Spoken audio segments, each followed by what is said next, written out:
അപ്പോൾ ഇതാ നെക്സ്റ്റ് ഞാൻ കാണിക്കുന്നത് എൻ്റെ മെഹന്തി ഫംഗ്ഷൻ്റെ ഡ്രസ്സാണ്. മെഹന്തി ഫംഗ്ഷൻ്റെ ഡ്രസ്സ് ഞാൻ പോയി സെലക്ട് ചെയ്തതൊന്നല്ല. ഈ ഡ്രസ്സ് എൻ്റെ കസിൻ സിസ്റ്ററും എൻ്റെ പപ്പയും കൂടി ദുബായിൽ നിന്ന് എടുത്ത ഡ്രസ്സാണിത്. ഇതിൽ എന്താ പറയാനുള്ളത് വെച്ചിട്ടുണ്ടെങ്കിൽ നല്ല വെയിറ്റാണ്, നല്ല ഹെവി വർക്കാണ് ഇട്ടിട്ട് എല്ലാവർക്കും നല്ല ഇഷ്ടമായിട്ടുണ്ടായിരുന്നു ഈ ഡ്രസ്സ്. നല്ല നോർത്ത് ഇന്ത്യൻ ടൈപ്പിലുള്ള ഫിഷ് കട്ടുള്ള ഡ്രസ്സാണ് എടുത്തിട്ടുള്ളത്. നല്ല വെയിറ്റ് ഉണ്ട് കേട്ടോ. പണ്ടത്തെ അളവ് വെച്ചിട്ട് ഇപ്പോൾ ഇട്ട് ട്രൈ ചെയ്യാനൊന്നും നിൽക്കാൻ പറ്റില്ല, കാരണം ഞാൻ അതിൻ്റെ ഡബിളിൻ്റെ വെയിറ്റ് ആയില്ല, അത്രയധികം വെയിറ്റ് ആയില്ല. അപ്പോൾ ഇതിൻ്റെ ടോപ്പ് ഇതാണ് ടോപ്പ്. ഇങ്ങനെ ഇതായിട്ട് 3/4 സ്ലീവ്സ് ആയിട്ട് ഇതിൻ്റെ വർക്കൊക്കെ ഇതുമൂലമൊക്കെ വർക്ക് ഉണ്ട്. ടോപ്പുമ്പോൾ അത് ഫുൾ വർക്കാണ്, ഫുൾ വർക്കായിട്ടുള്ളൊരു ടോപ്പാണിത്. ബാക്കിൽ ഇങ്ങനെ ഞാൻ സ്റ്റിച്ച് ചെയ്തത് ഗോൾഡൻ വാർഡ്രോബിൽ നിന്നാണ് ഇത് സ്റ്റിച്ച് ചെയ്തത്. ഇങ്ങനെ കുഞ്ചലൊക്കെ ഇങ്ങനെ ബാക്കിൽ ഇങ്ങനെ കെട്ടാനൊക്കെ ആക്കി തന്നിട്ടുണ്ട് രണ്ട് സൈഡിലും. അപ്പോൾ അതാണ് ടോപ്പ്. നെക്സ്റ്റ് ഇതിൻ്റെ ഷോളാണ്.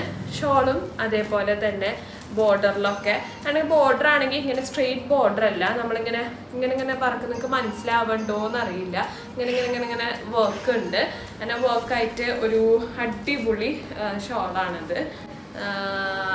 നല്ല ഷോളാട്ടാ, നല്ല തലയിലൊക്കെ നല്ല രീതിയിൽ നിന്നിട്ടുണ്ടായിരുന്നു. അങ്ങനെ ഷോൾ കൊണ്ട് ഭയങ്കര ബുദ്ധിമുട്ടൊന്നും എനിക്കുണ്ടായിരുന്നില്ല. പക്ഷെ ബുദ്ധിമുട്ട് മൊത്തം ഉണ്ടായിരുന്നത് എൻ്റെ സ്കേർട്ട് കൊണ്ടാണ്.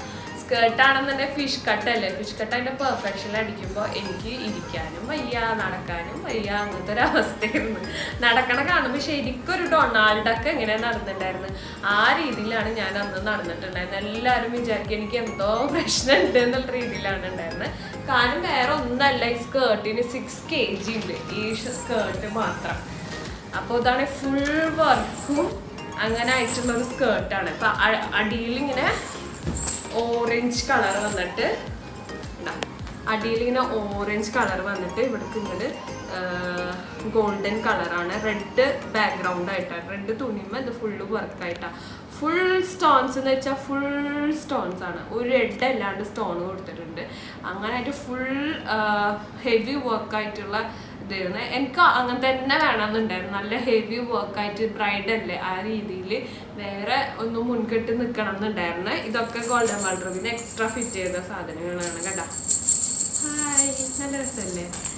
അങ്ങനെ ഇതൊക്കെ എനിക്ക് ഭയങ്കര ഇഷ്ടമായി. ഡീറ്റെയിലിങ്സ് ഒക്കെ ഭയങ്കര ഇഷ്ടമായി. നല്ല കളർ കോമ്പിനേഷൻ കറക്റ്റ് കിട്ടി. ഇതൊക്കെ അന്ന് ചെയ്യുമ്പോൾ നല്ല പെർഫെക്ഷൻ ഉണ്ടായിരുന്നു. ഇപ്പോൾ 4 years ഇങ്ങനെ ഇരുന്നിട്ട് ഇങ്ങനെ നാശമായതാണ്, അല്ലാണ്ട് അന്ന് നല്ല രസം ഉണ്ടായിരുന്നു കേട്ടോ. അപ്പം അതാണ് ഞാൻ സ്കേർട്ട് ഒന്ന് നിങ്ങൾക്ക് നിന്നിട്ട് കാണിച്ചു തരാം എങ്ങനെയാന്നുള്ളത്. ഇങ്ങനെയാണ് സ്കേർട്ട് കേട്ടോ. നല്ല ഭംഗിയില്ലേ സ്കേർട്ട്? കയ്യിൽ ഇങ്ങനായിട്ട് ഹെവി വർക്കുള്ളൊരു സ്കേർട്ടാണ്. നല്ല വെയിറ്റ് ഉണ്ട്, എനിക്ക് പിടിച്ച് നിൽക്കാനാണ് ഇപ്പോൾ പറ്റില്ല. ഞാൻ പാലേക്ക് അത് ഫുൾ ഇട്ടിട്ട് ഡാൻസ് കളിക്കുകയും ചെയ്തില്ല. അപ്പം എൻ്റെ സാമർത്ഥ്യം എന്ന് ആലോചിക്ക്.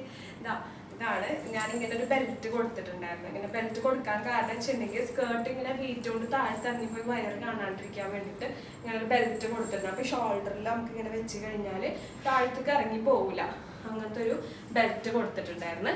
അതാണ് ഈ ഡ്രസ്സ്. ഇതെൻ്റെ ഡ്രസ്സ് ഇങ്ങനെ ഡീറ്റെയിലിങ് ഇങ്ങനെ വരും കേട്ടാ. നല്ല ഭംഗിയുള്ള സ്കേർട്ടാണ്. ഷോള് എനിക്ക് അത്ര വലിയ ഇതായി തോന്നിയില്ലെങ്കിലും സ്കേർട്ട് നല്ല ഭംഗിയുള്ള ഫിഷ് കട്ടുള്ള ഒരു